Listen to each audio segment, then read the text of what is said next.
So I'm going to give you guys a list of 5 things that I think you should pay attention to, and in the order in which you should pay attention to them.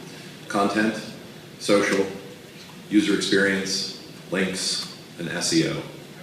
In that order. Greg mentioned earlier content isn't king. You know what, from where we're sitting it is, because when people search, they're searching for content, they're not searching for your attempt to SEO your version of something at the top of the page.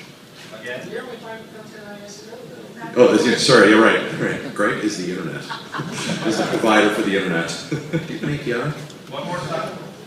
Content, social, user experience, links, and SEO.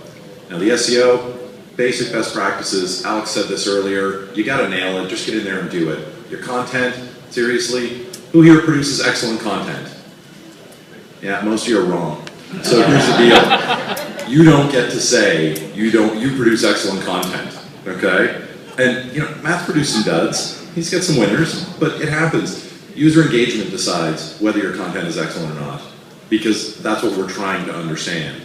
On the social side, it's more about engaging. It's not just about G+, Facebook, Twitter, all that. It's about engaging with clients and showing that you're a good business that's trustworthy, because those signals come back to us.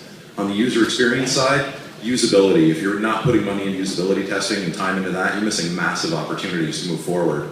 And link building, if you nail the first 3, you get all the links you want. You don't need to worry about the rest of it.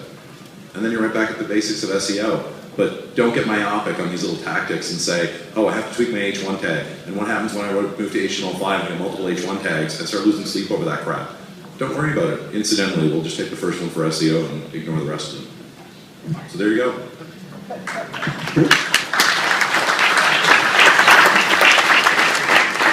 All right, cool. So we're almost done with SMX. I'm always sad to see the end of SMX because it's so much fun. It's of the particular SMX session that you're at, the conference, not the entire series. Yeah. SMX is not ending. Just a clarification.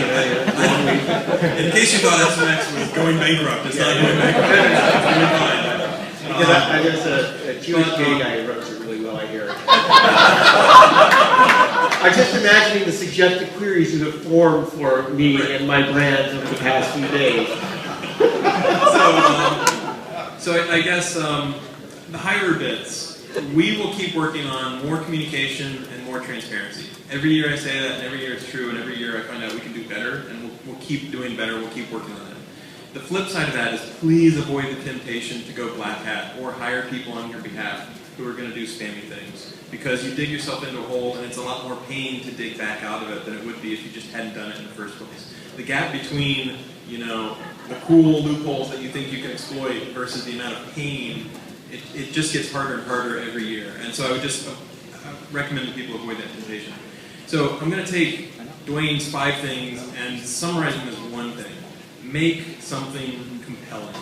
Right? Don't be generic. Make something compelling.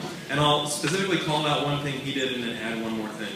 I think it's important to think about the design and the user experience, whether it's your website, whether it's your entire sign-up process. Look for those rough edges. Sand them down. Bring in new people. Watch them go through the pipeline, and you will learn a ton of things about how to do stuff better. The sites that are doing really well, the businesses that are doing well, the startups that are doing well, are the ones who really pay attention to that user experience. And if you optimize that, you will do well. The last thing I just want to reiterate is mobile matters. It's going to matter a lot more than people realize, a lot faster than people realize. If you look at the graphs and go and look at your analytics, your server logs, you will probably see an exponential curve that's going to pass your desktop traffic in the next 2 or 3 years, depending on what sort of markets you handle and how international you are and all those sorts of things. So don't just completely ignore mobile. Start to think about it. Start to think about how you can do it well. Maybe that's an app, so you've got a more diverse set of traffic, and that's a fantastic thing to do. Maybe it's just making sure that your website works well on tablets and phones and smartphones and feature phones. Those are the big things, but high order bit, make something compelling. If you pay attention to that, things will work out.